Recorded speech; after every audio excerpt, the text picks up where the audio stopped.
Chance to seal it. It's done. It's Georgie Kelly. Rotherham United's pathway back to the Championship is opening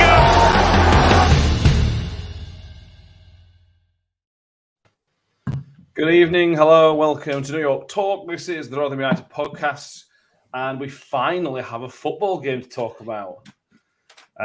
So instead of spending 5 days speculating about the manager, we're now going to speculate about our game. That's one way to spin it.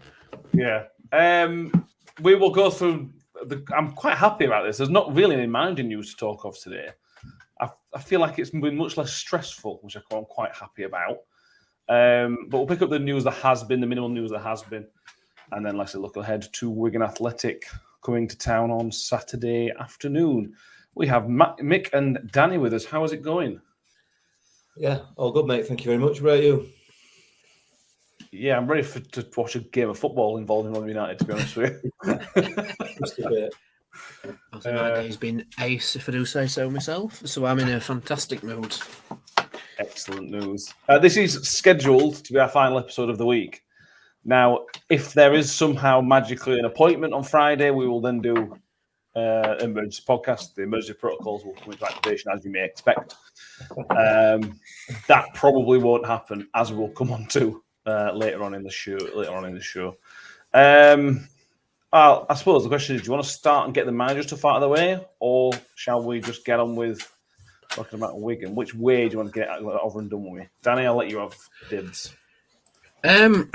Well, if we do it in chronological order, we'll get the management stuff out the way quickly and then actually preview a football game. That makes sense to me. I like it. So let's see what we've got with this first YouTube user. Good evening once again. I bet this podcast feels like a marathon. We brought it on ourselves this week, to be honest with you. S64 Miller says, evening everyone. So does Sean Green. Scotty Price is with us. Cheryl Stone is with us. Enjoyed the Wigan podcast I was on. Progress with Unity, the Wigan podcast. If you want to listen to my preview and a bit more details from them. We are doing a scouting report, but it's going to be on our website. It's going to be in written form from now. I'm going to try doing that. I struggled to get it in the show, to get in the show and then feel like everything else was not a rush. It has been a bit of a struggle to make it feel right. So it's now going to be on our website. Finally make use of that. Yeah. So chronological, as you said, Danny, we finished recording last night. The story was that Mark Bonner was leaning towards not coming to Rotherham United.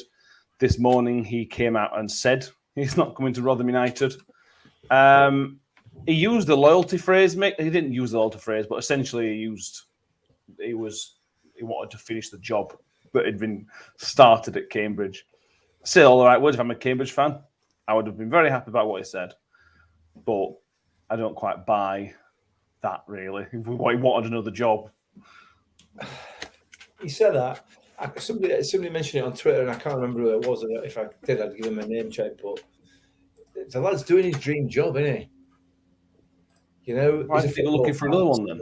Yeah, well, it's not a dream job, though, is it? He's supporting his home. He's managing his hometown club. So I do get it. I do get the loyalty bit. I don't have an issue with it. And if you don't want to come, you don't want to come. He's accepted the job. But the information that we've got is he's been interviewed. He's accepted the job, and then he's had to think about it. That would appear to be the set of circumstances. So fine, move on. Let's move on. Well, we've got to do, haven't we? You know what I mean? It would have been a good appointment. It's not coming, so we'll find somebody else now. So yeah. The reasons behind it are pretty much irrelevant. And I know people are still banging on about the fact that Tony Stewart's not digging his hand in his pocket and all this nonsense. And if it were me and it were money, then money would be my driver no matter where I were going. That's the type of person I am. Not everybody is like that. Not everybody, is driven that much by money. That's how it is, isn't it? So I'd take it if it were for money. Except if it were down at Swillsborough, obviously, then I'd a different matter because I know I'd never get paid it anyway. So yeah. What I will say is, you can't read too much into this, but he looked he looked like somebody who had a big day the day before. He Yeah. looked really tired. So I imagine it's been stressful for him, Danny. I suppose we're not going to dwell on it too much. He's not our manager anymore, but it would have been a huge decision for him to leave that club. I don't mind him. It's not just come to us. I'm not taking it personally. I understand why he's staying. But yeah, just your final thoughts on the Bonner situation before we move on for good. I know a few people have called into question if he was so loyal, why go for the interview? But potentially he would have been on more money here than he would have been at Cambridge. And if you're doing the same job for more money, you're going to at least explore it, aren't you? Even if you are happy in the job that you're in. But he's obviously come to the interview process. It's been agreed, and whether he spoke to his family or just had a real hard sit down and think about it and decided to stay where he is, it's probably just his business, and we'll never know. But if that is the reason why he's staying, fair play to him. We don't see a lot of loyalty in football anymore per se. But yeah, it's not complete. The saga isn't completely over because you never know. He could change his mind. You never know. He might speak to Paul Ward on Saturday and he might change his mind. You never know because, funnily enough, Cambridge are playing Derby on Saturday, which is fun. But yeah, I don't think the door is completely closing, at least trying to convince Mark Bonner to leave Cambridge and come to us. But I think he's just sort of said, I'm all right for the time being. I think that's more of what it is, at least in my opinion anyway. But it's next man up now. It's next man up. We've not really got our favourite because it's his decision and he's not coming here. So now it's like, right, Rob, what list have you got for us? And we'll have a look at that. And yeah, then go from there. Still, I'm not stressed about it because I've taken on Mick's words of wisdom, and I'm playing the patient game now. Okay, I understand. Yeah, I think we're all over it now a little bit. Annoying yesterday, but it is what it is. It's not like we had something and lost it. We never had it. So let's see what else we can see, I suppose. There's a lot of people talking about interviews and things such as that. We've got Andrew David saying, was Taylor at the club today for an interview? Well, that's sort of something we can say is very, very, very unlikely. He came to the club for an interview because he did the pre-match press conference with at Exeter. He did it remotely, so I suppose technically he could have been anywhere. But you assume he's done it from the home trade, from the training ground. So we can sort of say Taylor hasn't been interviewed today physically in person. We can't say he hasn't interviewed before. We can't say anything wasn't done over Zoom or whatever. There is an interesting lack of information today, Mick, and I'm not necessarily disappointed. Obviously, if there's something happening, I would like to know as a fan. That's just who I know. Some people would like to wait for the official confirmation. I'd like to know. There has been, other than I think one journalist saying that he was one of the favourites for the job. He's on the list. There's been, compared to the last 3 or 4 days, a startling lack of information coming out, isn't there? Well, I think the club are probably, if they've had any sort of site of social media and the complete meltdown that we've had on there for the last 3 days, they're probably thinking we're going to keep everything else as tight as we possibly can there, and not give any information to anybody, because why would you? Yeah. Because it just descends into personal abuse at people, doesn't it? It does, and it's just, oh God, it's like being back at school. It's just, it's horrible. So for me, they're probably just going to keep the batten down hatches, keep themselves to themselves, talk about the football because the football's now back. So that should offer some sort of distraction for some of these people, assuming that we don't lose 7-0 on Saturday. And they let them get on with the job. They'll be going down the list, won't they? Just going back to what you said about the Bonner thing, not necessarily, or what Danny said about the Bonner thing, not necessarily being cut and dried and done. I think that ship's sailed now. Even if he were to change his mind and come back, there's always that doubt there that didn't really want it. You know what I mean?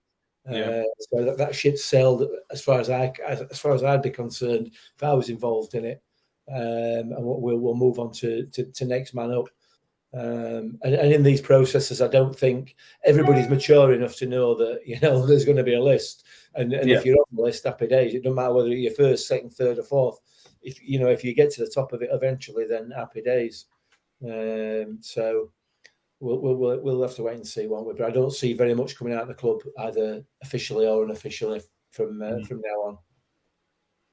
Yeah, I feel it's sorry for everybody involved in the sort of the leaks yesterday, for want of a better word, because it was all in good faith. Everything was done. It's not the first time we've had that issue, but it is what it is. That's football. We all know how quickly things can change in football. Danny mentioned it yesterday, didn't you? So let's go from there. Danny, let's talk more about Matt Taylor, ex-Boss, because in terms of what I've looked at, the people I've looked at, him and Bonner were the two sort of standout of the list that we thought available. You're not going to go get Ancelotti's not going to come to us and everything like that, obviously.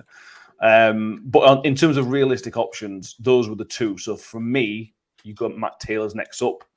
After that, looking at the list, I'm starting to struggle, to be honest with you, other than Woody. Yeah, I mean, I think the managers that fit our, like young, up and coming, could do a decent job is probably Bonner, Taylor, maybe Hurston, Artell. And I've seen a few people say they don't want Hurston, Artell for a few reasons. Mainly because could they cut it in the Championship, I think is the main one, but you could say that about Bonner and Taylor, to be fair. True. Yeah, I think Taylor will be the logical next man up, and I think he would do very well with us, to be fair. He might be a little bit disappointed with our youth setup compared to Exeter's, but you're not good at a job unless you can adapt it to suit your needs and that sort of thing. Yeah, I think that'll be next man up. I have seen a lot of people mentioning Chris Wilder because apparently he's going to either be sacked by Middlesbrough or leave Middlesbrough through his own mutual consent. But with that one, I've heard he's probably going to go to Bournemouth because it's back in the Premier League. But might be an option. You never know. If we just nip him in the bud when he's travelling past us on the M1, we'll have to wait and see. Yeah. Yeah, we don't know about Matt Taylor, but that's we think Matt Taylor's the favourite. There's still Rob Edwards. I think Paul Davis. I ain't got the article to hand, but I think he said there was work to do basically on the next option. Anything else that stands out to you, Mick? Any other managers that you think, you know what, actually he could be out? Matt Gray from Sutton has been linked by the Football Insiders on Twitter. That's a step down from those names already mentioned, and it's left field as well. I treat that with disdain, to be honest. It's just somebody trying to get some clicks in it. I think so. They've seen what's happening. I'm sure they'll tweet about Cardiff as well being linked to some other obscure manager. I've no idea whether they have or not. I'm just guessing, but it's all about clicks. Not interested. Yeah, maybe just stop. Maybe they got the wrong Matt. Which Matt? Where they wanted Matt? They thought it was Matt Taylor, and they've gone. Who knows? They'll link me with it tomorrow. Yeah. One last thing on Matt Taylor before we move on. His odds have absolutely plummeted to 8 to 11 on Sky Bet. You were 22 to 1 yesterday. Yeah, which is a shame because I put a bet on him being manager when he was 7 to 1, which is annoying. Should have held out a little bit longer, but oh well. Yeah, we should touch on his interview today, which is only a brief interview with the press, but he was fairly complimentary about the club, about Rotherham United, which obviously nice to hear. And he didn't say no. He didn't say he wasn't interested, but he didn't say he was interested because he can't really. Nick, can you take anything from it? Because he's a manager, the press trained. Can you take anything from it other than he didn't come out and say no? I don't think you can you? I mean, he's not going to say, he's not going to intimate even that he's interested when he's doing a press conference for another club's weekend game. That'd just be madness, wouldn't it? You know what I mean? So he's always going to toe the party line. So we'll have to wait and see. Let's wait and see what the club announce, because I think that's probably the next thing we know is going to be there's an announcement we've got a manager. Hopefully, anyway, that means we don't have to do any more of these podcasts because I'm starting to lose my voice. And I'll tell you something else and all. Having an hour a day every day where I don't swear is it's killing me, man, honestly. Yeah. These things can happen quickly. I mean, this is obviously different, but when we got Steve Evans, it was all very quiet in the background, and then suddenly Steve Evans were appointed, as an example. It all could be happening behind the scenes. They could have just taken a day and just gone, right, what do we want to do? How do we want to reset in the search? There's obviously conflicting information. We're getting sort of football heaven have been saying consistently that there are interviews taking place every day. And other people, such as Paul Davies, saying there's essentially been no interviews. Essentially, there's been Mark Bonner interest, and we've had other people on the list. So we're getting two fairly reputable sources who we would normally trust with vastly different bits of information. So I don't know. It has to tell you that there's nothing coming from the club. It does now. Yeah, there's been nothing today, has there? Really, no. So. With the greatest respect to certainly Radio Sheffield, they need to keep their profile up with local clubs, and if there's nothing happening, then they can. I'm not saying make stuff up, but they can certainly speculate, can't they? So just to kind of keep it ticking over a little bit, so that it doesn't lose any momentum as far as they're concerned. So we'll have to wait and see.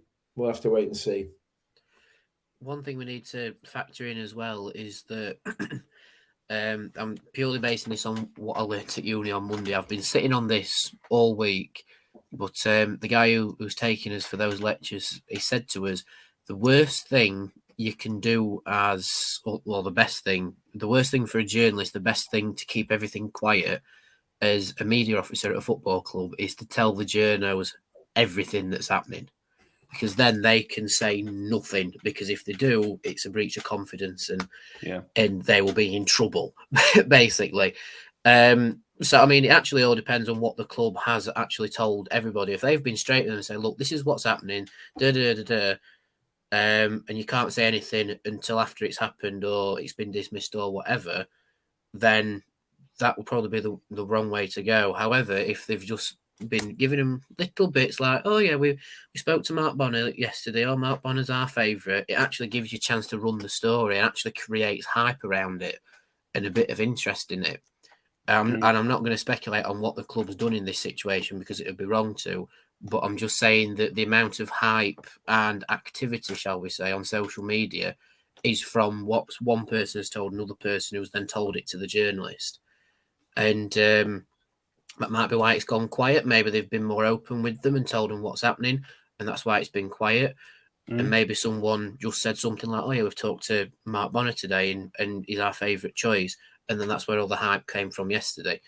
But with that in mind, now that it's gone quiet, I actually think it's progressed a little bit.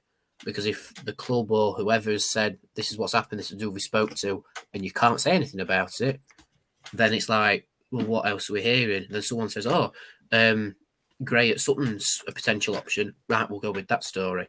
It all depends on what's happened behind the scenes.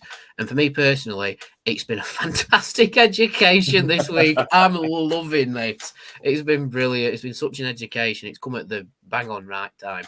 So thanks, Rotherham United. This has been my education for this week. Thank you.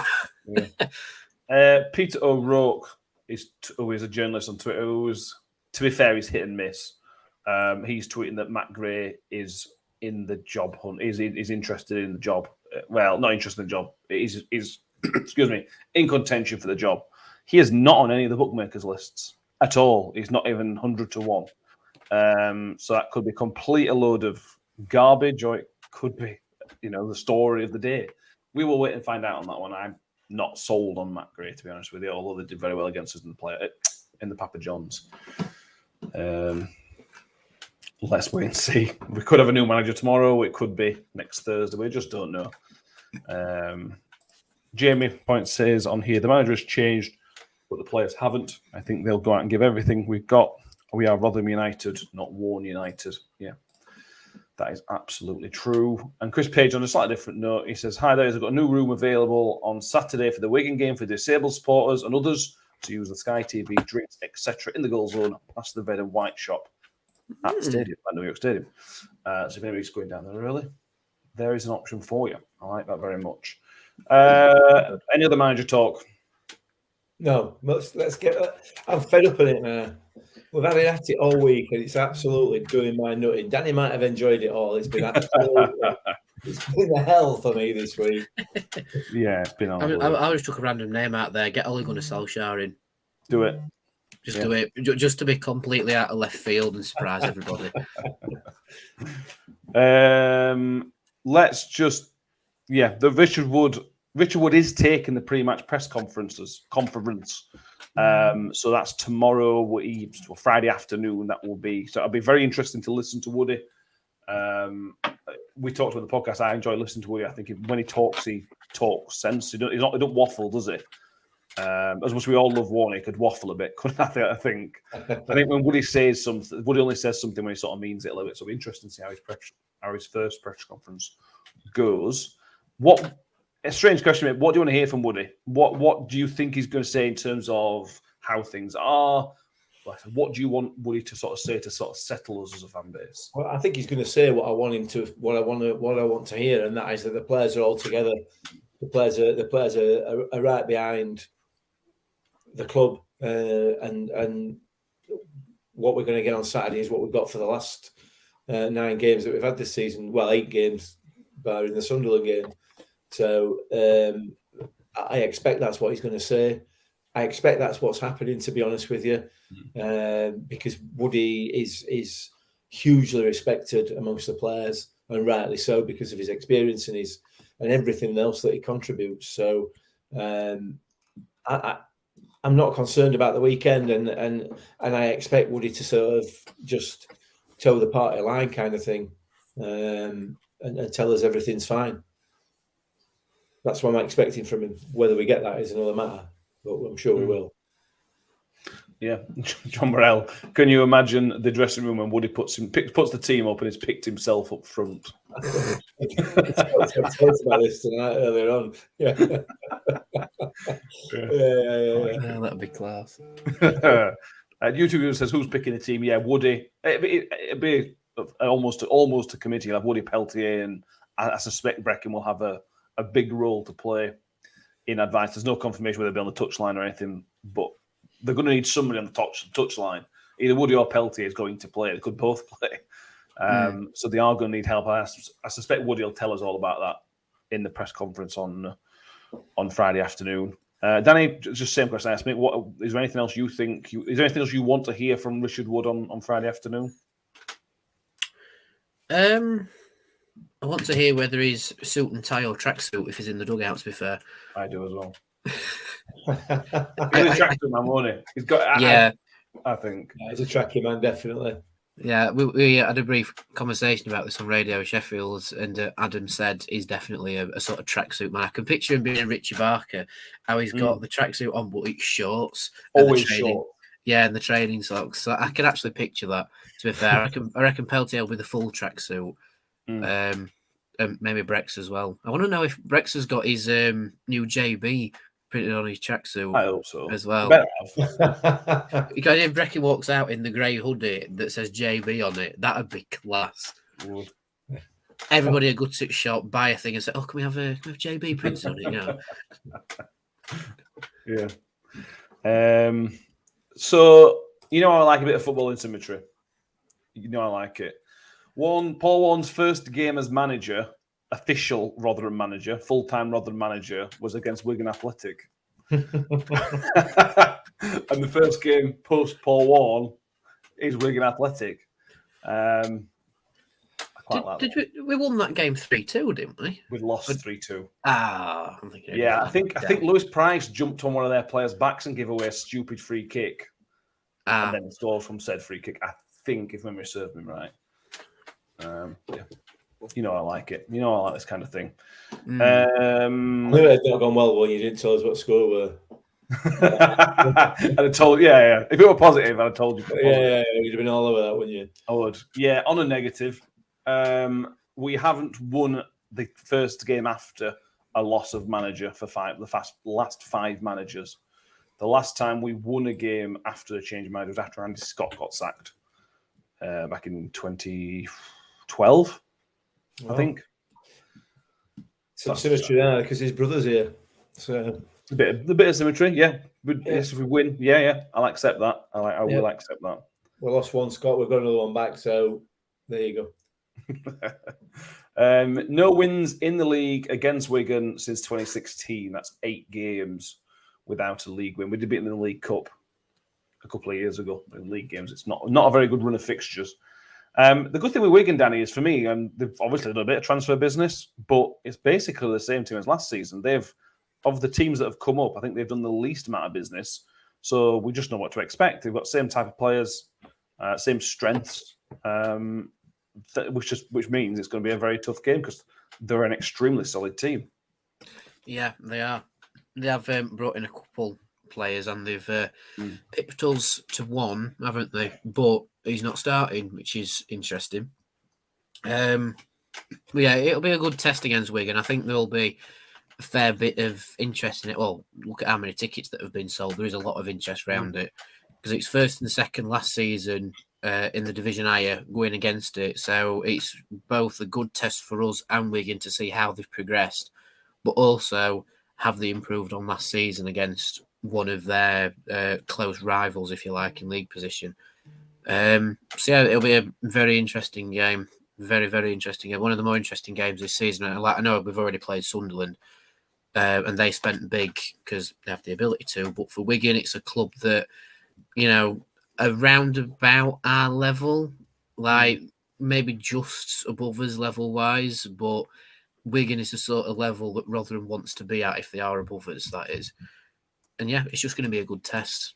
I think it's going to be a big test for whoever's in the dugout and a big test of character now that the manager's gone. But I'm more looking forward to the footballing test on the pitch, to be honest. Yeah, they've had a similar start to us in the season. I know from a points perspective, it's very close. We've obviously 14 points. They've got 13 points. It's almost identical, although we played a game less. But all their fixtures sort of play out in the same way as us as well. They've had some 0-0s, some 1-1s, a 2-1, and then one random battering. They lost 5-1 at home to Wigan, which obviously is similar to the Sunderland game to us. And I think Sunderland have had similar sort of start, Mick. It's all three promoted teams have had a similar start, mostly good, with the odd rubbish day, the odd very, very good day in there, which maybe tells us maybe they haven't changed. And yeah, it's going to be a similar game as it was on Friday night in March or whenever it was. Yeah, potentially, that's right. It's going to be a tough game, isn't it? But I'm expecting a reaction from the players on Saturday. I genuinely am, and I foresee it being a really, really good performance from us. I think they'll feel that they've got a point to prove. They've got a new manager will be coming in at some stage, so they're going to be playing for the places. Like I said before about the respect that Woody garners amongst them as well. You know what I mean? It all sort of points towards a decent performance. I'm absolutely sure that Woody and Peltz and everybody else involved in the club will not allow them to start moping about because we've lost Warney. I don't think that's going to happen. And to be fair, from the characters we've got in the team, again, I don't think they're that type of people. You know what I mean? So whilst I think it's going to be a tough game, I think from a Rotherham United point of view, I'm happy to be in the position we are. You know what I mean? Going into the game, really, I'm comfortable with it. I think we're a better side. We're a better side than we were last season, without a doubt. Whether Wigan are is another matter altogether. I've not seen anything of them, so no, we'll be all right, mate. We'll be fine Saturday. Okay, yeah. I like your positivity. I very much like positivity. Yeah, it's just it's going to be very interesting. It's a bit like the Sunderland game we played at Sunderland, Danny. If Wigan go 1-0 up, if we'd have gone 1-0 up against Sunderland in the first 10 minutes, first game with new manager, the place becomes a different place from a fan point of view. It's a sellout on Saturday, near enough a sellout. If they take an early lead, the atmosphere can change very quickly, like it could at Sunderland. So it's important to stay in the game. The difference is obviously we don't have a full-time manager. But I feel like it's one of those games where you just stay in the game, and hope that sort of the momentum we can build through the game and through the fans can push us over the line. I don't think we're going to win 3-0. I don't think. No, no, I don't think it'll be a runaway unless we completely capitulate like we did against Sunderland. Yeah. But yeah, I see what you mean. I think the Wigan game is probably one of the few games where I would actually take a 0-0 draw because we've done enough to keep them out, which I think, like you said, is important for our fans now that we've lost a manager. Because if you go 1-0 down early doors or even late on, then that just kills the atmosphere straight away, and it's very, very hard to get it back. But if we go 1-0 up early doors or late on, then the roof comes off. You know, I think we're only about 300-ish tickets left at the minute, which is absolutely insane. You would have thought that, you know, the more nervous fans, if you like, would have gone on, not going to bother, you know, we've lost a manager, we'll lose. But we seem to have rallied round the team and gone, you know what, let's get behind the lads on Saturday and get them over the line, not just for whoever's in the dugout, but also for the team itself, which is great to see. But then, like I said, it's very important for the players to respond to that and go, right, we've got the fans behind us early doors, let's get the early goal and push forward. And can you imagine if it's Richard Wood who gets the first goal? Oh my! I say about the roof coming off. Now the roof would end up going round the shed end at Hillsborough. Like, oh yeah, that'd be incredible. But yeah. Anyway, I think, as I've said, 0-0 we'd be happy with because we've shut Wigan out. But how nice would it be to win 3-0? The first game after losing our manager, that would be incredible. Unlikely, but incredible. It's not what you say. It's unlikely. It's not necessarily, is it? Because we're more than capable of doing that. This squad is more than capable of putting 4 past them, but they're also capable of grinding out a 0-0 draw as well. So it depends. You know, you would hope that Wigan will come on Saturday thinking that they've got this game won already because they've lost the manager. You know, they've got a captain in charge. It's going to be a walkover. This, hopefully, that's the attitude that they come with, and then we will turn them over. I don't think there's any doubt about it. It's great the fact that the town's getting behind the club. You know, we're buying the tickets. That the people are going to be there. Let's make it a decent atmosphere and get behind them. And I'm sure we can get a result out of Saturday. I'm absolutely positive we can. It's been interesting to see the setup because if nothing changed, if we go back 2 weeks ago and Paul won and the team are still here, we are going to be very offensive. It's going to be it has to be tight, obviously, but we're at home. We will go for the game. With it being Woody's first ever game even as a caretaker manager and only a temporary job, does that give him the license to have a go, or does he?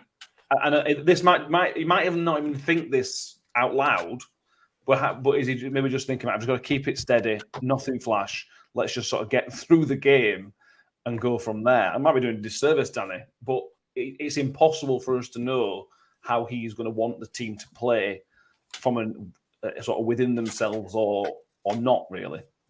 I mean, you'd expect that you wouldn't change a system that's already worked. Yeah. You know, like I don't think Woody's going to come in, rip up Warney's rule book and go, right, no, we're going to play our way. But at the same time, I don't think Breckin or Rob Scott would do that either because they're the more advice-based people. I think Woody will look at it and go, right, we know 3-5-2, we know how to play, we know how to operate. We'll just stick with that and play our game that we know how to play. And then if they want to tweak it later on with formation or players or whatever, that's where you could bring in the more experience of John Breckin into it as to which subs to make when and when to change the tempo and, you know, that sort of thing. But yeah, I don't think Woody's going to try and reinvent the wheel when the wheel's already working. Yeah. Yeah, he needs support, and I think he's got, there's not many better people to support you at Rotherham United than John Breckin, as we've already mentioned 1,000 million times. You assume Billy Mercer will still be there as the goalkeeping man because they'll still need a man on the day. Let's see. Just it's one of those games I just don't know what to expect. I genuinely don't know what to expect. We'll soon find out, I suppose. LAFC 19 says, if we get a manager tomorrow, will he be in the dugout Saturday? Quite possibly. But bear in mind that he will then have taken 0 training. So can he have an input on the squad? First of all, I don't think we're going to get an announcement. tomorrow. I don't. If we did, I don't think. Would you guys agree with that? Yeah, I can't see it happening. If there's an announcement tomorrow, I'll be hugely disappointed because I was hoping for a Friday night with some beer in front of the telly. But but if there is, I can't. It'd be manager in stands jobby, wouldn't it? You would have thought. Yeah, a new manager in stand. But yeah, listen, I don't think there's no way Woody and Pelt's going to change anything about this team. You know, I think you can almost injuries permitting. You can almost look at your fan of prediction from last time, and whoever played last time plays this time. I don't see there going to be any changes to anything. They'll want to keep it as familiar as possible, and if they do that, happy days. We're going to be fine, mate. We are going to be fine. Yeah, we'll come on to predictions in a moment. We'll do ref watch because why not? Referee is Mr. Andy Davies. Davies, isn't it? Divis. Davies? Yeah, Davies. He last refereed was against Cambridge, 3-1 win, which would have had, if Mark Bonham would have come, imagine the footballing symmetry we've just missed out on. Oh, Matt, you would have been beside yourself if that had happened. That would have been amazing. He did give us a penalty on that day. He's quite a conservative referee. Look at his stats. He's played, this is last season's stats, 36 games, 100 yellow cards. And 0 straight reds. The 2 reds he gave last season were both dual yellow, 2 yellows. You compare that to a lot of other referees we've looked at this season. That's about 50 or 60 less than the rough average yellow cards we've seen for last season. And to there be no straight red cards in 36 games suggests to me it could be semi-lenient on stuff. I don't really remember the Cambridge game. I know we won 3-1, but I don't remember the penalty. I should have looked it up probably. Was the Cambridge... It didn't happen because you put penalty, so it probably weren't a penalty. It was probably a penalty. He's here, isn't he? Was the Cambridge game the one where we got a direct free kick for a pass back? I don't know, actually. What game? You might... Oh, no, that were... I can't remember what that were now, but you're right. I thought we ended up winning that game like really comfortably. Someone in the comments tell us, was the Cambridge game the one where we got the direct free kick in the box for a pass back? Indirect. I thought it was I thought it was indirect. You could shoot. It's me. I'm being picky again. Yeah, it's indirect, mate. Yeah, thanks. Okay. Were it a penalty as well? It were a penalty. That's all right. It was either Cambridge or Burton, and I can't remember. Burton. Was it Burton? Burton. Yes, it was. That was hilarious. Yeah, that was the game that Wes Houlihan absolutely ran the show. Oh, yeah, I remember that one. Yeah. Well, I remember our podcast, and we said he will like, he's probably the best and oldest player on the pitch. Yes, I remember that one. But yeah, that last game against Cambridge, like you say, I think it was fairly comfortable. And there wasn't really any massive things. I can't remember who went down for the penalty, but I seem to remember it wasn't like a 50-50 from my own memory. It was like more of your clear-cut penalties. Yeah, what he couldn't not give. Yeah. So like you say, it might be a bit more down the middle than some referees have been. Well, it sort of has to be because Howard Webb's going to be watching him because he's coming back to England soon. I had that question on Radio Sheffield. That caught me off guard. I'll take that one in a minute. Once we're done. Yeah. I did listen to you, by the way, Danny. I did listen to you on last night Radio Sheffield. You're very good, mate. Thank you. I try to be very conservative with my answers and not bash people too much like some people who they have on. But anyway. What do you mean? Well, everyone's entitled to their own opinion, and we'll leave it there. Yeah. Phil Rollinson, it was a Stonewall penalty. I've just watched it by night. What nailed that penalty. Yeah. No, Wes didn't. You've missed it. You completely missed it, haven't you? Yeah. Oh, yeah, I did miss it. Yeah, I missed it. Stonewall penalty. Yeah, I got it. You're getting it right neck tonight because Brian Vernon's right as well. Yeah, I mean, I don't want to be picky, but how can you be semi-lenient? You're either lenient or you're not, mate. You know what I mean? You can be sort of lenient. Listen, me, Brian, and Phil, we're obviously all on the same wavelength here. Important as it might be, but I'm not willing to be that Mick's got positive friends about in the referee. comments, bless him. I can't be that kind to referees. I can't say he's lenient. He's not having the full compliment.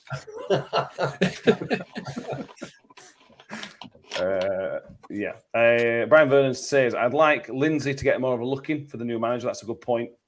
That's a very good point. I would be interested to see if that maybe changed on Saturday. That might be one of the changes we potentially see. Let's look at that lineups really, because you say it picks itself, Mick. Give us your starting 11 and then we'll go from there. Yeah, I think Victor's going to be in goal, obviously. Injuries permitting, obviously. Clearly injuries permitting, yeah. You've got Brook Norton-Cuffy right, Colin Bramall left. Back three, you're going to have Wes in there. Possibly Grant Hall. But I don't know. It depends. I'm trying to work out whether to put Grant Hall and Humphreys in the back and then put Woody up front, or no, Humphreys, Woody, and Wes for me across that back three. Barlaser, Wiles, and Rathbone midfield, and Chio and Conor Washington up front. I'm pretty. It's not going to deviate very much from that. I wouldn't have thought. The sort of question is: do you think Woody will think twice about playing himself? Because of the responsibilities now on his shoulders. He's not even just captain, which is already responsibility enough. He's going to want to oversee it. And this is why player managers don't really exist anymore, Danny, because there's so much to do and know. I wonder if he'll feel like not playing himself, put Grant Hall in there, put Peltier in sort of right-hand side of the centre-back. I want Woody to play, but I could see him not playing himself. Yeah, I can see what you mean with the dilemma that Richard Wood faces, but I think probably Breckin or Rob Scott's been in his ear and just gone, look, you need to play. You know, you are the captain of the team. You need to be on the pitch. I think not just for the morale of the team, but because Woody knows the team better than anybody. I'm sure if Paul Warne was still playing whilst he was still manager, he would be the captain of the team on the pitch because he knows them inside and out. And Woody is in that position. I think one of Woody or Peltier will be on the touchline, I think. And I think I would probably lean more towards Peltier because he understands the game, but from an outside Rotherham United perspective. You know, he's the seasoned defender that's not Rotherham's seasoned defender, if that makes sense. Yeah. So I could see Peltier being more the man in the touchline with Breckin or whoever, and Woody being the man on the pitch. So that's probably why my back line will be Woods, Hall and Humphreys, because I think we've got probably enough pace with Norton Cuffy. If you factor in Wes Harding, then that's just criminal. You know, I think we'll get fined for having that much pace on the right-hand side, to be honest. Yeah. The question here, Mick, is again, and it's a question on how offensive and how free rolling he wants to go. Corin Bramall, for me, has been brilliant, but there's obviously questions about him defensively and solidity and everything else. Does he go right? Well, let's just not play it safe because I don't think he will consciously say I'm going to play it safe and play for a draw. But you go right. Fergie's got that experience. It's a game where we need the experience because we're managerless. Do you just say right, Fergie, come and do us a job? Bring us up to, and you've always got Bramall to bring on late on. Do you think that's another potential teaser? I might be tempted to put Fergie on the bench and have him assisting Peltier in there because he's an experienced footballer. He knows his stuff. You know what I mean? So it would be another pair of eyes and ears on bench, and to come on as an impact player. Woody will start. I don't think there's any question about that. So and I don't think he'll change it. I don't think there's any need to change it. We play our best. We've played our best this season when we've attacked teams. And yeah, we've had all these questions about Colin Bramall's. I don't want to tempt fate, but we've had all these questions about Colin Bramall's defensive ability, and I'll be honest with you, it's not happened. He's obviously worked really hard on that, seen it as a weakness, and developed in that area. So it's not massively an issue. We need to stay the way we have been, or continue to play the way we have, and that's offensively, because it's served us well. Yes. Danny, any questions on the front two mix said Chio and Washington? No, nobody, assuming fitness permitting, there's no need to change them, is it? No, I don't think so. I think the person that you bring in, if there's an issue with fitness for either Chio or Washington, would be Kelly. But then again, Chio's not really played that many minutes for Ireland. Not has it? Last he's been out, so No, that might do us a favour. You know, it's kept him a little bit more match ready in his mind, if you like, being in that environment. So yeah, I'd say stick Chio in for sure because he'll be nice and fresh. And then probably interchange Washington and Kelly when you see fit in the game. And that'd be my tactic anyway. I should have put my CV in, honestly. No time. Apparently. Just Paul Douglas has got my number. Just like give me a bell. Do you just send your Football Manager CV as you do? I don't play Football Manager. Oh, I'm one of the few people in the sports world who don't play Football Manager. Don't know how you've managed. And Mick can't either. It's not on PS4. That's why I don't play it. My computer just about handles this podcast. If you play Football Manager through it, it starts coughing at me. Like legit. Yeah. Mick loves it. I likes me when I get my stats from it. That's his favourite bit about it. Yeah. John Morrell with a very good point. One thing is for sure, you'll learn a lot about the players this weekend. Losing manager who's been there for 6 years could have a huge effect on the squad. To think otherwise is simply naive. Yeah, but that could be a positive impact. You know, the benefit of, in theory, and this is only in theory, the theory of bringing in good human beings is that when it's tough, when your back's against the wall, you have then the ability to get your mates behind you and face whatever it is head on. That's the theory. Now, the theory doesn't always pan out like that, but I think we've got a group of players. I think the experience that Warney's brought in, we can now thank him for that doubly. Yeah. Because had we had the same players as last season, there was less leaders. I feel like we've got so many more leaders in and around the squad than we had last season and 2 years ago in the Championship particularly, that we're now in a better position to deal with such a situation now. We've never been in a better position in terms of the mix of quality and experience and youth and experience within the squad. So yeah, absolutely. And John's absolutely right. We will learn about the players, but I think for us who've seen them every week, I think we already know the type of personalities that they are and what they will, and we can be kind of 90% certain about the way that they'll react to the situation as well. And I'm absolutely convinced they are going to be up for it on Saturday. Absolutely, they're going to be up for it. Possibly more so than it would have been. They would have been had Warney still been here. Might be wrong. Don't know. Yeah. John Morrell with an even better point. Are you even a football fan if you haven't played Football Manager? Danny, that is a shocker. They need to release it on the PS4. I'm telling you. I am not wealthy enough to have a gaming PC or a gaming laptop. I've got this one that's for uni, and that's it. And it doesn't handle Football Manager. I don't even know who makes it. Release it on the PS4 so I can play it because I want to. Is it an Xbox? But the one console that I put away when I bought the PS4. I'm gonna have to go and get it. Don't worry about it, Danny. You're not missing out, mate. Give over. Yeah. Anyway, less for Football Manager talk. Let's do some predictions. Potentially the hardest prediction of the season. Could be the hardest prediction of the season. One way or the other for me, this Danny. What do you think? Predictions. I mean, I think we're 0-0. No, that's not my prediction though. I think we will see football symmetry once again, but the opposite of what you think I'm going to say. Because when Paul Warne took his first game as permanent manager, we lost 3-2 to Wigan.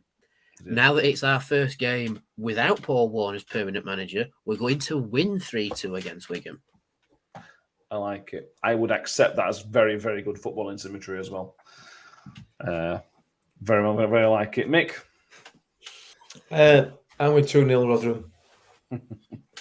2-0, I'm confident. I shouldn't be, because every time I'm confident, it always comes back to bite me on the arse. So I shouldn't be, but yeah, 2-0 Rotherham. Okay. I said on the Wigan podcast that if we appointed a manager, I think we'd win 2-0. And if we didn't appoint a manager, I think we'd lose 2-0.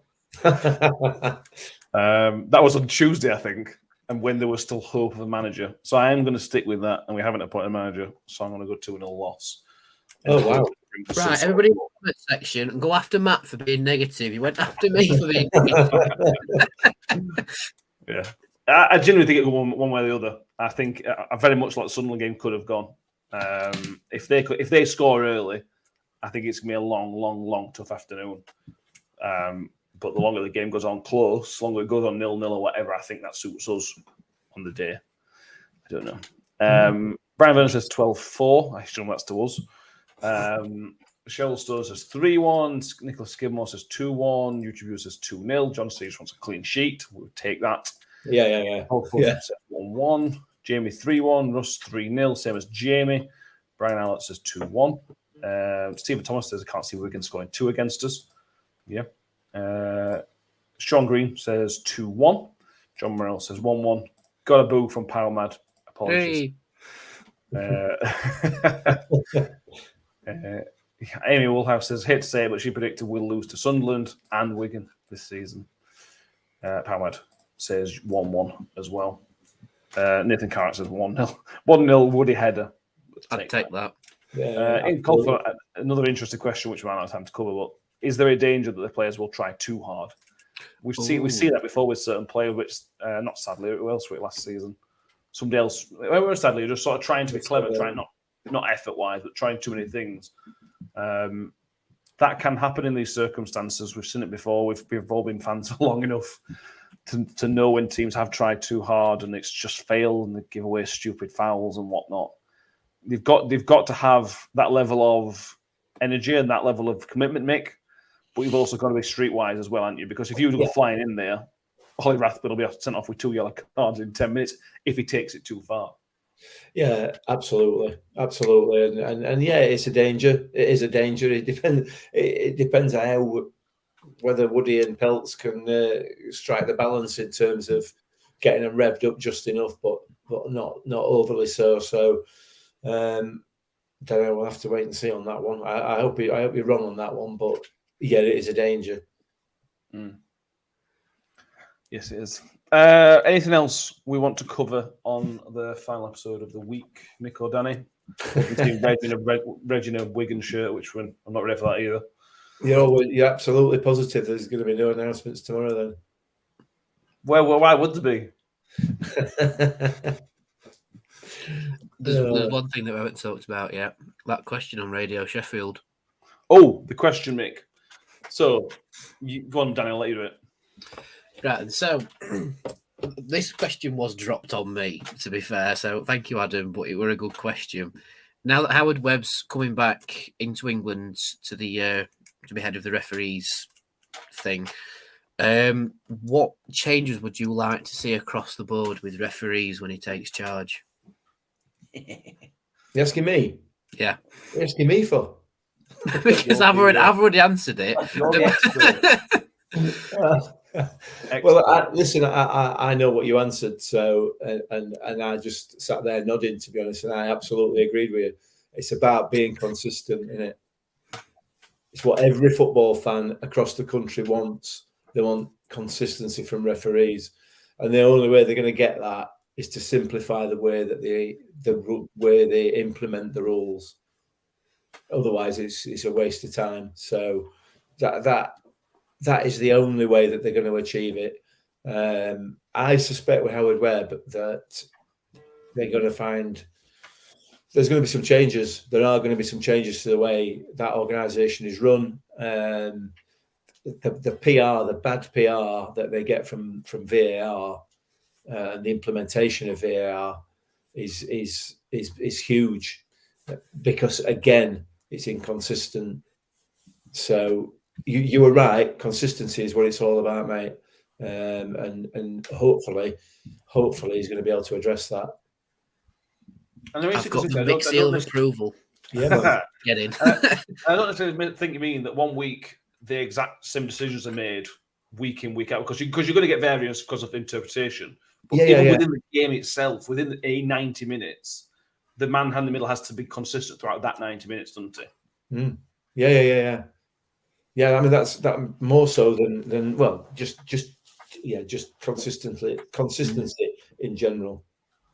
To expand upon what I actually said on Radio Sheffield, it needs to be consistency, but also simplicity when applying the rules in a game of football. It doesn't have to be a simplification of the rules themselves. It needs to be a simpler way of, right, you need to apply this rule in that way. Doesn't matter which team it is, what player it is. If that situation happens, you need to be consistent in how you award that. So if you give a yellow card for that, if it happens later on, you need to give a yellow card for that and not be inconsistent with it, which I know sounds quite hard to do because it's open to individual interpretation in terms of what is adjudged as being a foul or an offence or whatever in a game. But it's just educating referees to be more compact and consistent with it during the 90 minutes itself, rather than a whole thing across the whole spectrum of referees, condense it down just to that one individual game. Like, that's the whole consistency thing. Yeah. I use some big words in that. I need to go and have a lay down. Yeah. We will go from there. That's where we will leave it. We will finish off by saying Matt Gray is currently being linked to the job. So we've got one person saying it, and then everybody else jumps up and saying it again. It's just underwhelming, isn't it? Yeah, it's tedious, man. Honestly, it were exciting on Sunday. It were a bit less exciting on Monday, less so Tuesday. Last night were a bit of a downer. Tonight, I'm absolutely fed up to back teeth on it, man. I don't care anymore. I just don't want to talk about manager. Let's get down to New York Stadium on Saturday, have a few pints and a pie, watch some football, shout at people, shout at refs, shout at players, shout at whoever you want to shout at. Shout at Mick. Shout at me. Yeah. Whatever. I'm going to shout at Tiny for wanting Tony Stewart out. Yeah, so just but do it nicely. Yeah. Cool. And by the way, if you want to head over to IOFC Tiny on YouTube and wish him happy birthday, because it's his birthday tomorrow. And the best thing is he has to go to school, which is brilliant. Lucky Tiny. I'll see us on Saturday. Get down there. I know there's still some tickets left. So if you haven't bought a ticket and you think about going, go on down, because the players need you more now than they needed you last season. At any time last season, they need the support. They need the atmosphere on Saturday. We know how big a day it is for Woody. First time as interim charge, even though he's not been given that title yet. They need a good atmosphere. They need to know that we're still behind them as a football club. If you've got any, issues with the management, with the higher ups, leave that for now. For this one game, leave it, and then you can voice an opinion. Just get behind the Millers this Saturday, as I know 95% of people will. If we go 1-0 down, let's not get on people's backs straight away because of the circumstances. They need all the support you can possibly give them. And I hope it's a great atmosphere. We're going to bring in a few, which always creates a better atmosphere as well. Please get behind the Millers on Saturday. We certainly will be. We aren't planning to be back until Sunday evening, which will be on YouTube, the podcast, and then Monday morning for the normal podcast. Honestly, who knows? I just don't know anymore. We may be back. If there is an appointment, we will be doing an emergency podcast on the night that the appointment's confirmed. It's unlikely we'll do one just for speculation again, because we've learnt our lesson. So we're not going to do that. We will have the post-match instant reaction, which will be out on Saturday evening, which will be from some of us outside the stadium on Saturday. Win, lose or draw, rain or shine. We will do it one way or another. Hopefully not rain. Hopefully not rain. We're going to make Ben do that one on Saturday. Yeah, Ben will be back for that one. Ben's away in Loughborough trying to become an elite athlete. That's why we're not seeing much of Ben. Trying to make the best of himself, isn't he? Loser. Yeah. I was about to say something awful, but I'm going to hold my tongue. I was going to say trying being the operative word, but no. Thank you all for listening for this week, watching and listening all this week. We're hoping to talk about a new manager. We just talked about speculation for 5 days straight. So like Mick, I'm going to enjoy myself a beer on Friday night, not having to worry about a manager for once. Mick and Danny, I'm surprised we've all three of us done all 5 days, but we have. So thank you both for participating and giving us information and helping with opinions. That's what we're here for, isn't it? That's all we've got, mate. The only thing we've got is waffle, opinions, and bookies odds, and somehow it's got us through 4 days of really no news at all, which is brilliant. Yeah. But we've 5 days. We started Sunday, Danny. Yeah, 5 days. Yeah. Oh, I think I've earned this spoon's breakfast that I'm having tomorrow. You have. You absolutely have. I've had a large one. Yes. If you are new, if you just started listening this week, make sure if you watch on YouTube, subscribe to the YouTube channel. We've seen loads of subscribers go up on there. Thank you very much. If you just listen audially for the first time as well, we've seen our numbers shoot up on there per episode. So please do subscribe so you get the episode as and when it's out. So we're returning back to the standard Sunday night, Thursday night, YouTube, Monday, Friday for the audio. You're keeping up with Danny's vlog and everything else. Mick, Danny, it's been a pleasure, but I don't want to see either of you until at least Saturday. So thank you. Yeah, no worries. Have a good one, guys. Cheers. See you. Ravel, ambitious, but brilliant. Mule with it. Wood's got round the back, and Richie Wood has done it again. The magic man has come up with another trick. Well, here's a chance to seal it. It's done.